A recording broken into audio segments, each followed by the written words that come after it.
sería de nosotros sin este proceso? Viviríamos totalmente atormentados, viviríamos vacíos, no podríamos actuar en realidad, ¿no? No podríamos de repente, lo más simple que nos parece caminar o hablar, lo perdería, pues no podríamos realizar ninguna actividad. O de repente todo lo contrario, ¿no? Si tendríamos este proceso, viviríamos también saturados, atormentados de tanta información que viene en nuestra cabeza de una forma tan acelerada. Hoy día vamos a hablar justamente de la memoria. La palabra memoria significa, pues, en griego, o viene de una palabra griega que es neme, ¿no? Actividad némica o memoria. De ahí que a la memoria se le conozca con el nombre de actividad némica o actividad mnemónica. Y exista una técnica llamada mnemotecnia, ¿no? Mediante la cual uno a través, no sé, pues, de la imaginación puede relacionar un evento significativo con otro evento no tan significativo, ¿no? A través de repente una historia, qué sé yo, ¿ok? La memoria es un proceso psicológico que no es solamente humano, o sea, no es exclusivamente del hombre. Los animales también tienen memoria, pero obviamente en el ser humano alcanzan niveles semánticos, niveles significativos, es mucho más complejo. El hombre almacena significados. ¿Se dan cuenta? La memoria es un proceso psicológico que nos mantiene en contacto con el pretérito, con el pasado, de tal forma que todo lo vivido, todo lo acontecido se pueda recuperar, se puede actualizar cuando uno lo necesita, ¿ok? La memoria ha sido explicada a través de la metáfora computacional. Se dice que así como el ordenador, como la computadora tiene 3 etapas fundamentales, la memoria también lo tiene. Se habla entonces de la memoria de 3 etapas. La etapa de registro, que es el ingreso de la información. Por ejemplo, la computadora, cuando uno tipea la información, está registrando la información, que es el ingreso de la información. Cuando se almacena en el disco duro, se está guardando, se está conservando, se está almacenando. Y cuando la información aparece en la pantalla, para leerlo, para utilizarlo, se está recuperando. Es una memoria, llamamos evocación. Entonces, la memoria es un proceso que no es exclusivamente humano.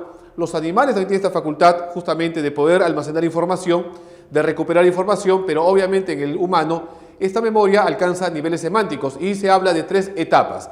La etapa de registro, la etapa de almacenamiento y la etapa de recuperación. Se aplica la metáfora computacional para poder explicar el proceso de la memoria.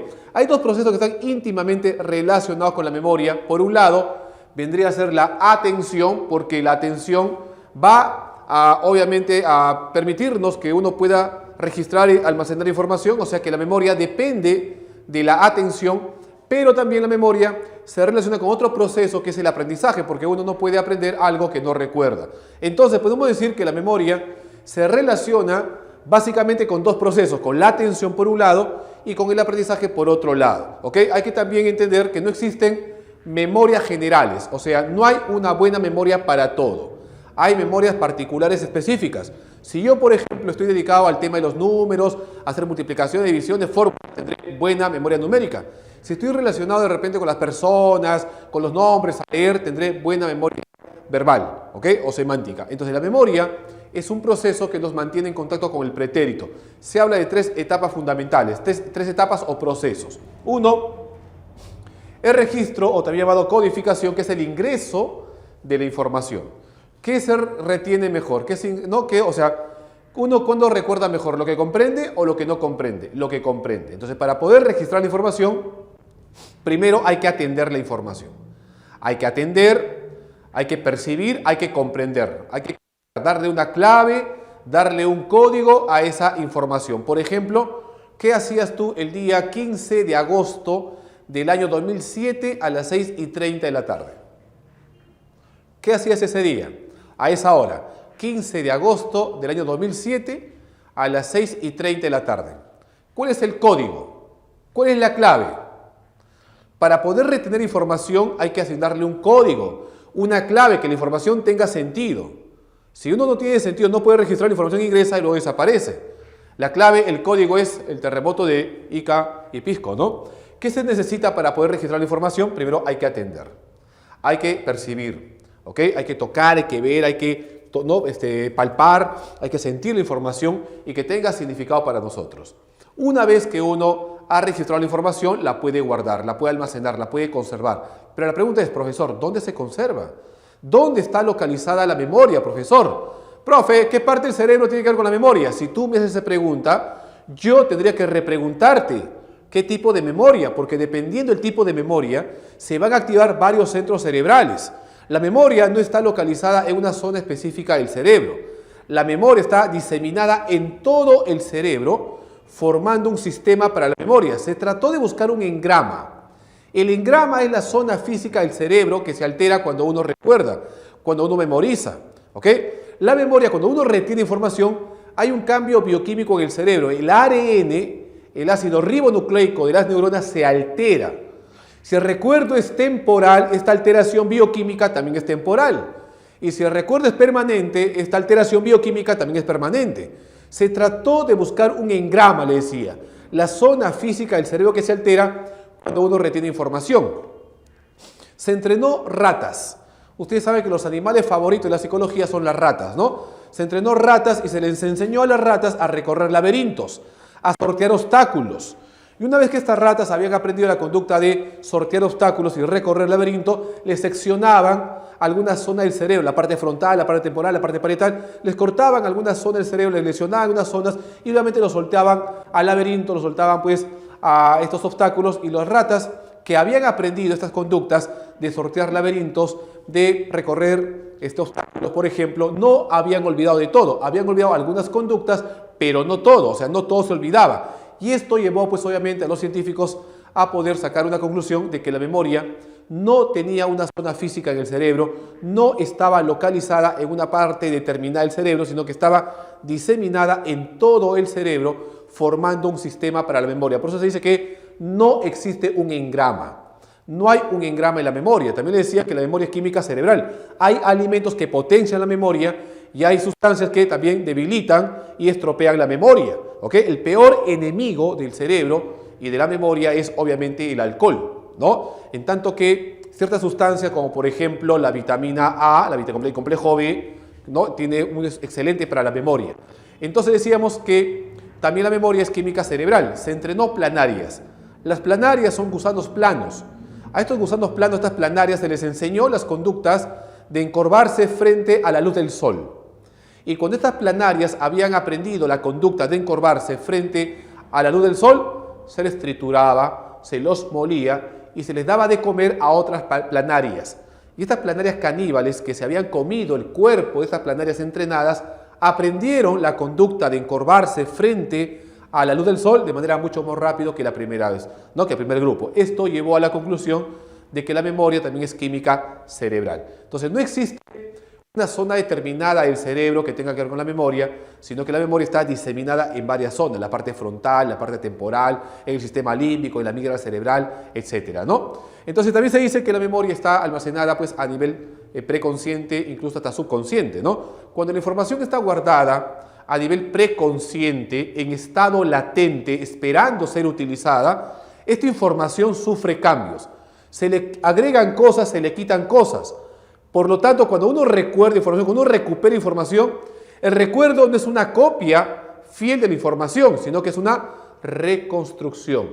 O sea que todo recuerdo no es una copia exacta de la información, sino que la memoria, chicos, está afectada por tu subjetividad, por tus expectativas, por tus prejuicios, por tu motivación, por tus estereotipos. Todo eso influye en los recuerdos. Uno recuerda lo que le conviene recordar, uno recuerda lo que ha vivido, porque la memoria está afectada por nuestra subjetividad. Entonces, cuando la información está guardada en el preconsciente, en estado latente, sufre cambios. Por lo tanto, el siguiente proceso, que es la recuperación, el recuerdo no es una copia exacta, el recuerdo es una reconstrucción. Uno cuando recuerda en realidad lo puede hacer de dos maneras. Este recuerdo, esta evocación puede ser voluntaria o puede ser involuntaria. La recuperación voluntaria es cuando yo me esfuerzo, hago un esfuerzo intencional, consciente, deliberado, propositivo, por tratar de traer al presente información del pasado. Por ejemplo, cuando se fundó Lima. Entonces yo comienzo a pensar, a hacer un esfuerzo por tratar de traer esa información a este momento en el cual lo necesito. Eso sería una evocación voluntaria. Ocurre con esfuerzo. En cambio, la otra evocación puede ser espontánea, natural, involuntaria, sin esfuerzo. Los recuerdos brotan por mi mente de forma espontánea, sin que yo los llame, los llamados flashbacks. Estoy haciendo algo, viene un recuerdo.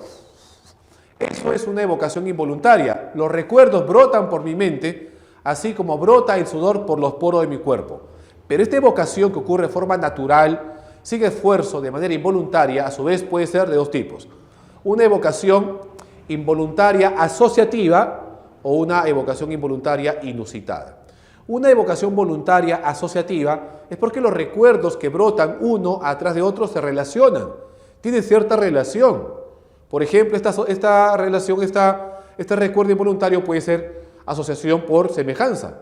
Hay dos cosas que se parecen y lo recuerdo. O por contraste, son dos cosas totalmente opuestas y por eso lo recuerdo. O por contigüidad, porque un recuerdo sucedió al lado, muy seguido de otra cosa y por eso lo recuerdo. Esta evocación involuntaria, decíamos, puede ser asociativa, por semejanza, por contraste o por contigüidad. Y cuando los recuerdos brotan por mi mente y no se relacionan entre sí, pero ocurre de forma involuntaria, natural, se habla de una recuperación involuntaria de tipo inusitada. Pero siempre que yo recuerdo algo, muchachos, hay un sentimiento que acompaña mi recuerdo y me dice a mí que esto que estoy viviendo, yo lo he pasado, me ha sucedido a mí, es parte de mi experiencia vivida. Este sentimiento que acompaña el recuerdo se llama reconocimiento. El reconocimiento, muchachos, es el sentimiento que acompaña a mi recuerdo y me dice que este recuerdo es mío.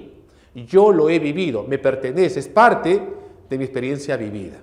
Uno puede rápidamente graficar este proceso de reconocimiento cuando va a una fiesta, a un lugar de repente donde hay mucha gente y ve a alguien y te parece familiar. ¿Te ha pasado? Te parece conocido, ¿no? Ves a alguien, esta persona la he visto en un lado, me parece conocido, me parece familiar, y te pasas toda la noche viendo a esa persona porque es parte de tu experiencia vivida. Pero no lo puedes ubicar en el tiempo ni en el espacio, pero esta persona, esta situación, te parece, te resulta familiar. Ese proceso se llama reconocimiento.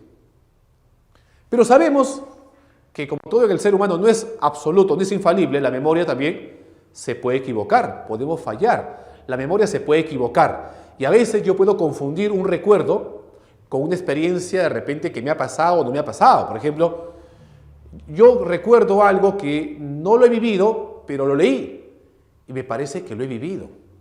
Puedo confundir un recuerdo con algo soñado, algo imaginado, algo me contaron, algo lo vi por ahí y luego lo recuerdo como que lo viví, pero no lo viví. Falló mi recuerdo. Ese proceso es una falla en reconocimiento y es una alteración de la memoria conocido como déjà vu, ya que más adelante la vamos a hablar. ¿Okay? Entonces, cuando falla el proceso de reconocimiento, aparece este proceso, esta alteración de la memoria llamado déjà vu, que es un tipo de paramnesia. Y cuando yo puedo ubicar la información en el tiempo, en el espacio, en las circunstancias, lo he localizado. Localizar significa que la información vivida la puedo identificar en el tiempo, en el espacio y las circunstancias. Entonces vemos que la memoria es un proceso que nos permite entrar en contacto con lo vivido, con lo anterior, con el pretérito, de tal forma que todo lo vivido, todo lo acontecido, pueda ser recuperado, utilizado cuando uno lo necesita. Es un proceso muy importante, la memoria, para el aprendizaje. Por ahí nos dicen, no confíes en tu memoria, memorizar es malo. La memoria es muy buena. La memoria es un proceso que nos permite justamente volver a recuperar, volver a vivir aquella información pasada. La memoria nos permite la sin memoria, porque para aprender es preciso recordar.